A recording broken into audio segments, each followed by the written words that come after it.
ओम भगवती वासुदेवाय नमः। मार्कंडेश्वर शिव वटवृक्ष श्री कृष्ण बलभद्र एवं सुभद्रा के दर्शन पूजन का महात्मा।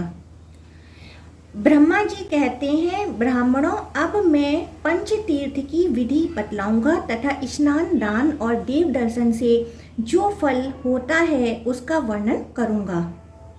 मार्कंडेय हृदय में जाकर मनुष्य उत्तराभिमुख हो 3 बार डुबकी लगाए और निम्नांकित मंत्र का उच्चारण करे।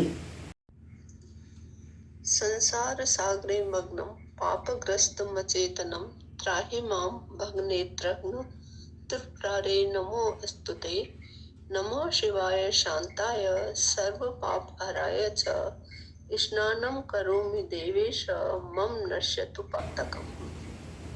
जिसका अर्थ है, भग के नेत्रों का नाश करने वाले त्रिपुर शत्रु भगवान शिव, मैं संसार सागर में निमग्न पापग्रस्त एवं अचेतन हूँ, आप मेरी रक्षा कीजिए। आपको नमस्कार है।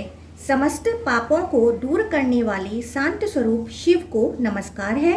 देवेश्वर, मैं यहाँ स्नान करता हूँ, मेरा सारा पातक नष्ट हो जाए। यूं कहकर बुद्धिमान पुरुष नाभि के बराबर जल में स्नान करने के पश्चात देवताओं और ऋषियों का विधि पूर्वक तर्पण करे। फिर तिल और जल लेकर पितरों की भी तृप्ति करे। उसके बाद आचमन करके शिव मंदिर में जाए। उसके भीतर प्रवेश करके 3 बार देवता की परिक्रमा करे। तदंतर मार्कंडेश्वराय नमः इस मूल मंत्र से अथवा अघोर मंत्र से शंकर जी की पूजा करके उन्हें प्रणाम करे और निम्नांकित मंत्र पढ़कर उन्हें प्रसन्न करे। त्रिलोचन नमस्तस्तु नमस्ते शशिभूषण त्राहि मां त्वं विरूपाक्ष महादेव नमोस्तुते।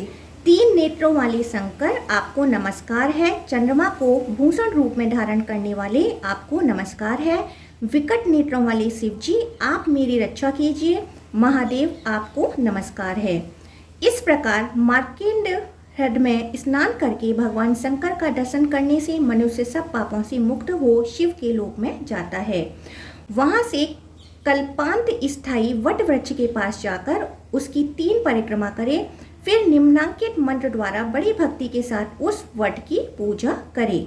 और यह मंत्र है, ओम नमो अव्यक्त रूपाय महाप्रलयकारिणे महद्रसोपविष्टाय न्यग्रोधाय नमोस्तुते। अमृतस्त्वं सदा कल्पे हरेश्चायतनं वट न्यग्रोध हर मे पापम कल्पवृक्ष नमोस्तुते। अव्यक्त स्वरूप महाप्रलयकारी एवं महान रस युक्त आप वट वृक्ष को नमस्कार है। हे वट, आप प्रत्येक कल्प में अमर हैं। आप पर भगवान श्रीहरि का निवास है। न्यग्रोध, मेरे पाप हर लीजिए। कल्प वृक्ष, आपको नमस्कार है। इसके बाद भक्ति पूर्वक परिक्रमा करके उस कल्पांत स्थायी वट को नमस्कार करें। ऐसा करने वाला मनुष्य कैचुल से छूटे हुए सर्प की भांति सहसा पापों से मुक्त हो जाता है। उस वृक्ष की छाया में पहुंच जाने पर मनुष्य ब्रह्मा हत्या से भी मुक्त हो जाता है। फिर अन्य पापों की तो बात ही क्या है। भगवान श्री कृष्ण के अंग से प्रकट हुए ब्रह्मा तेजोमय वट वृक्ष रूपी विष्णु को प्रणाम करके मानव राजसूय और अश्वमेध यज्ञ से भी अधिक फल पाता है और अपने कुल का उद्धार करके विष्णु लोक में जाता है। भगवान श्री कृष्ण के सामने खड़े हुए गरुड़ को जो नमस्कार करता है, वह सब पापों से मुक्त हो श्री विष्णु के वैकुंठ धाम में जाता है। वट वृक्ष और गरुड़ का दर्शन करने के पश्चात जो पुरुषोत्तम श्री कृष्ण बलभद्र और सुभद्रा देवी का दर्शन करता है, वह परम गति को प्राप्त होता है। जगन्नाथ श्री कृष्ण के मंदिर में प्रवेश करके 3 बार प्रदक्षिणा करें। फिर नाम मंत्र से बलभद्र जी का भक्ति पूर्वक पूजन करके निम्नांकित रूप से प्रार्थना करें। और यह प्रार्थना है, नमस्ते हलिद्रिग्राम नमस्ते मूषलायुध नमस्ते रेवती कांत नमस्ते भक्तवत्सल नमस्ते बलिनाम श्रेष्ठ नमस्ते धरणीधर प्रलंबारे नमस्ते अस्तु त्राहि मां कृष्ण पूर्वज। जिसका अर्थ है, हल धारण करने वाले राम आपको नमस्कार है।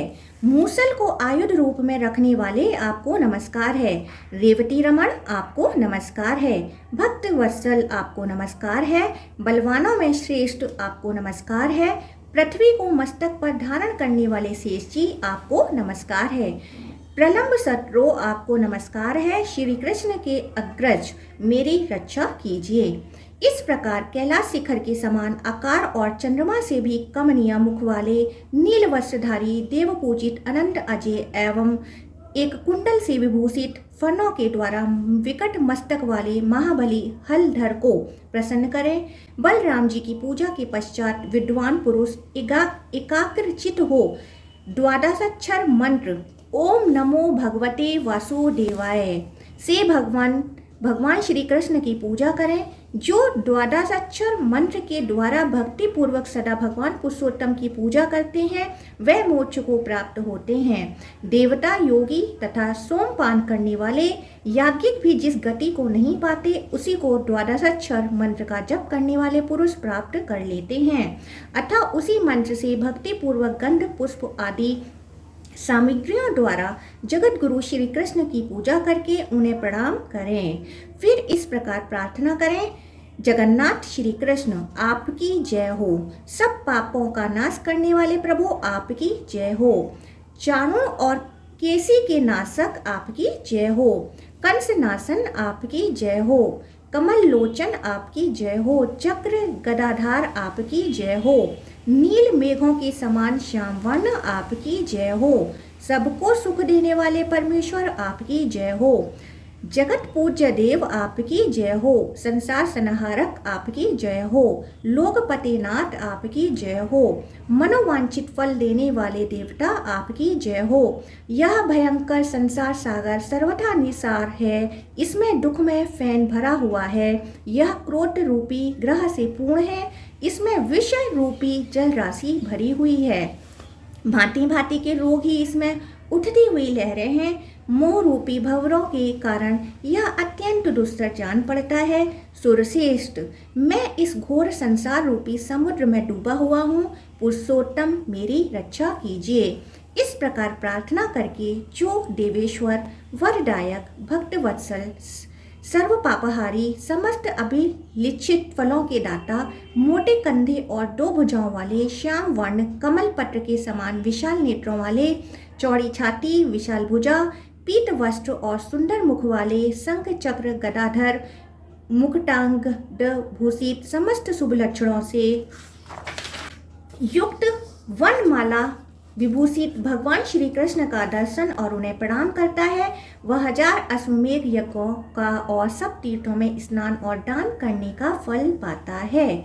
संपूर्ण वेद समस्त यज्ञ सारे दान व्रत नियम उग्र तपस्या और ब्रह्मचर्य के सम्यक पालन से जो फल मिलता है वही भगवान श्री कृष्ण के दर्शन और वंदन से प्राप्त होता है। शास्त्रोक्त आचार का पालन करने वाले गृहस्थ को वनवास के नियमों का पालन करने से, वानप्रस्थ को और शास्त्रोक्त रीति से संन्यास धर्म का पालन करने पर सन्यासी को जो फल प्राप्त होता है वही श्री कृष्ण दर्शन और उन्हें प्रणाम करने वाले मनुष्य प्राप्त कर लेता है। भगवत दर्शन के महात्म के संबंध में अधिक कहने की क्या आवश्यकता। भगवान श्री कृष्ण भक्ति पूर्वक दर्शन करके मनुष्य दुर्लभ मोक्ष प्राप्त कर लेता है। तत्पश्चात भक्तों पर स्नेह रखने वाली सुभद्रा देवी का भी नाम मंत्र से पूजा करके उन्हें प्रणाम करें और हाथ जोड़कर निम्नांकित रूप से प्रार्थना करें। और यह मंत्र है, नमस्ते सर्वगे देवी नमस्ते शुभ सौख्यते त्राहि माम पद्म पत्राक्षी कात्यायनी नमस्तुते। जिसका अर्थ है, देवी तुम सर्वत्र व्याप्त रहने वाली और शुभ सौख्य प्रदान करने वाली हो, तुम्हें बारंबार नमस्कार है। पद्मापत्र के समान विशाल नेत्रों वाली कात्यायनी मेरी रक्षा करो, तुम्हें नमस्कार है। इस प्रकार संपूर्ण जगत को धारण करने वाली लोक हितकारिणी वरदायिनी एवं कल्याणमयी भद्र भागिनी सुभद्रा देवी को प्रसन्न करके मनुष्य इच्छा अनुसार गति से चलने वाले विमान के द्वारा श्री विष्णु के वैकुंठ धाम में जाता है। पुरुषोत्तम क्षेत्र में भगवान नरसिंह तथा श्वेत माधव का महात्मा। ब्रह्मा जी कहते हैं, इस प्रकार बलराम श्री कृष्ण और सुभद्रा को प्रणाम करके भगवान के मंदिर से बाहर निकलें। तत्पश्चात जगन्नाथ जी के मंदिर को प्रणाम करके एकाग्रचित हो उस स्थान पर जाएं जहां भगवान विष्णु की इंद्र नीलमयी प्रतिमा बालू के भीतर छिपी है। वहां अदृश्य रूप से स्थित भगवान को प्रणाम करके मनुष्य श्री विष्णु के धाम में जाता है। ब्राह्मणों, जो भगवान सूर्य देवमय हैं, जिन्होंने आधा शरीर सिंह का बनाकर असुर राज हिरण्यकशिपु का वध किया था, वह भगवान नरसिंह भी पुरुषोत्तम तीर्थ में निवास करते हैं।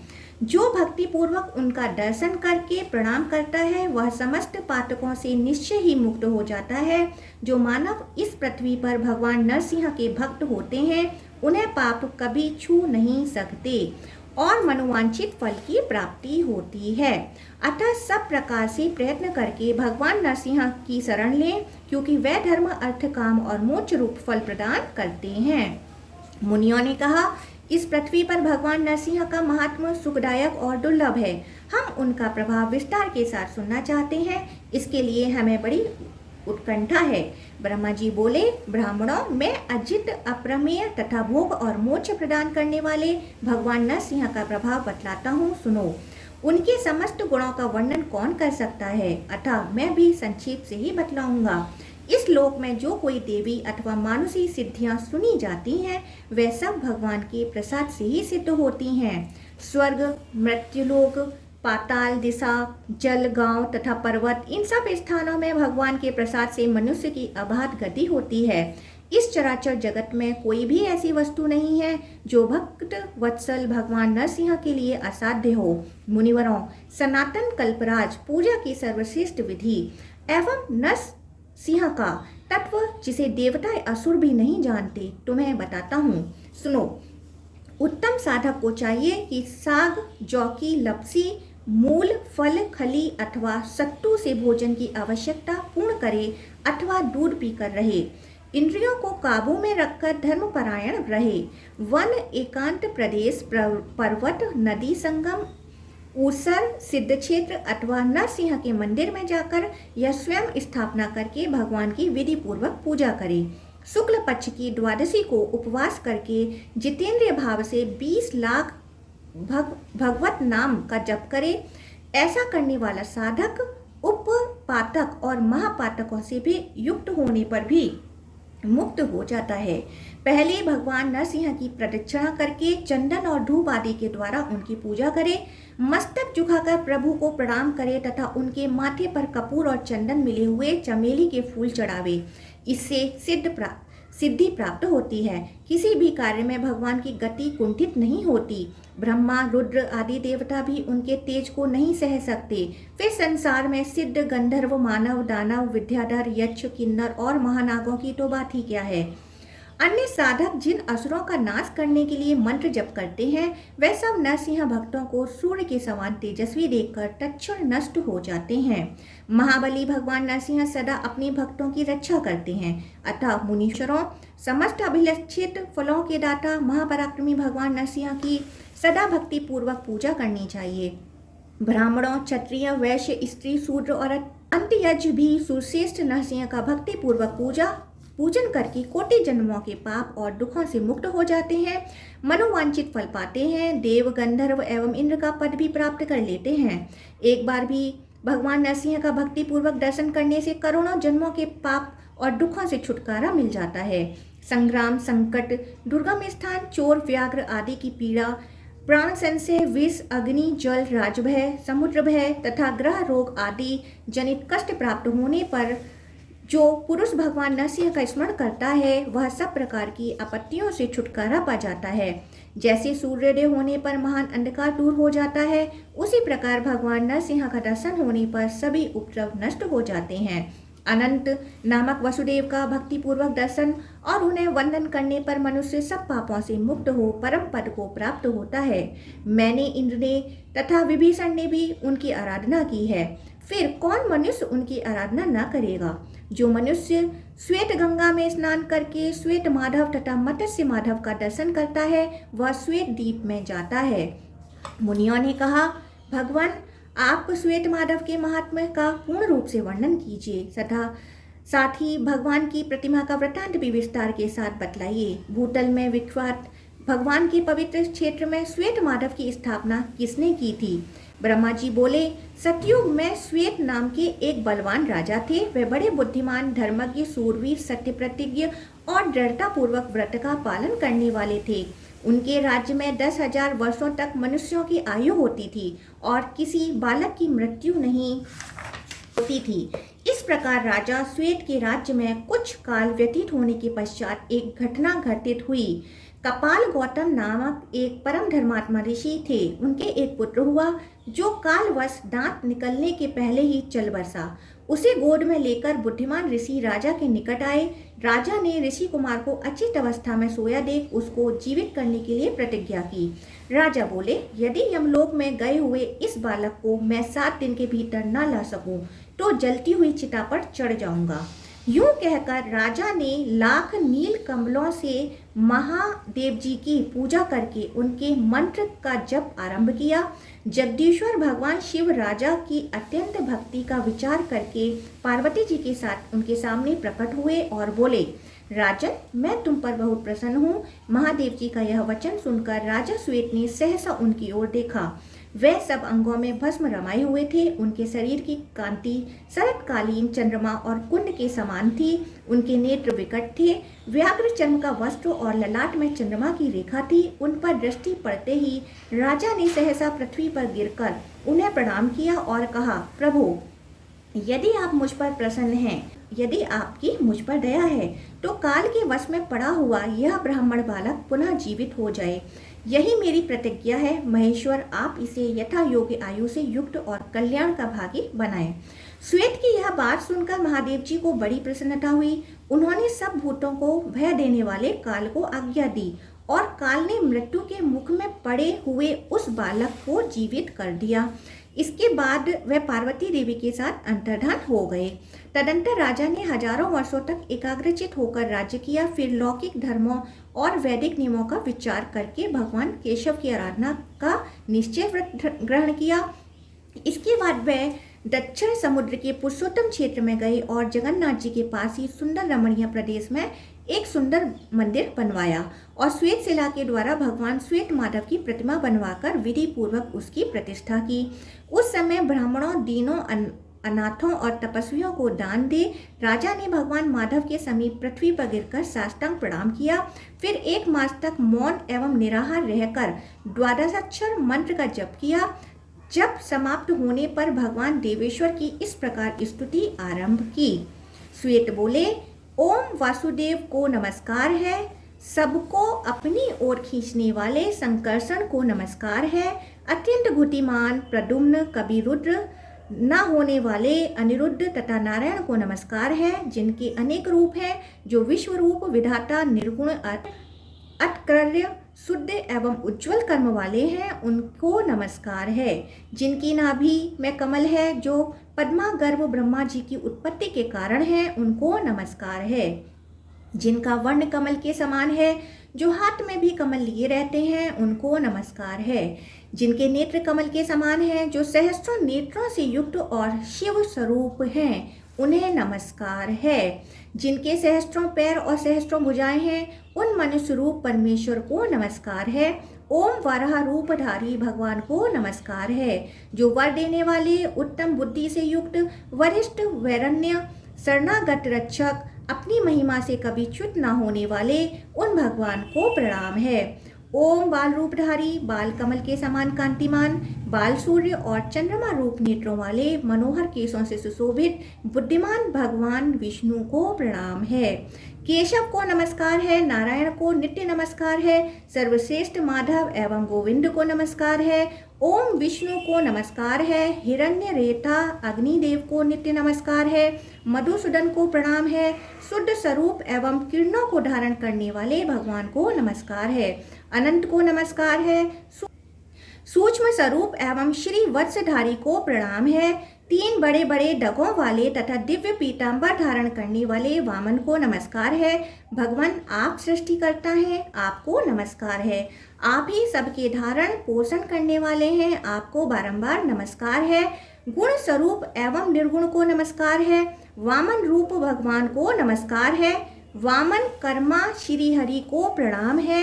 वामन नेत्र प्रभु को नमस्कार है और वामन वाहन माधव को प्रणाम है। रमणीय पूज्य तथा अव्यक्त स्वरूप भगवान को नमस्कार है। अतिक्रर्य शुद्ध एवं भयहारी हरि को प्रणाम है, जो संसार रूपी समुद्र से तारने के लिए नौका के समान है, जो परम शांत एवं चैतन्य स्वरूप हैं। शिव स्वामी रूप रुद्र तथा उद्धार करता है, उन भगवान को नमस्कार है। जो संसार का संहार करने वाले और उसे भोग प्रदान करने वाले हैं, समस्त विश्व जिनका स्वरूप है और जो समस्त विश्व की सृष्टि करने वाले हैं, उन भगवान को नमस्कार है। ओम दिव्य रूप सोम अग्नि और वायु स्वरूप भगवान को नमस्कार है। चंद्रमा और सूर्य की किरणें जिनके केस हैं, जो गौओं तथा ब्राह्मणों का हित करने वाले हैं, उन भगवान को प्रणाम है। ओम रक्त स्वरूप पद और क्रम रूप भगवान को प्रणाम है। ऋग्वेद के मंत्रों द्वारा जिनकी स्तुति होती है, ऋचाओं का जप जिनकी प्राप्ति का साधन है, उन भगवान को नमस्कार है। ओम यजुर्वेद को धारण करने वाले और यजुर्वेद रूपधारी भगवान को प्रणाम है, जिनका यजुर्वेद के मंत्रों से यजन किया जाता है, जो सबसे सेवित और यजुर्वेद के मंत्रों के अधिपति हैं, उन परमात्मा को नमस्कार है।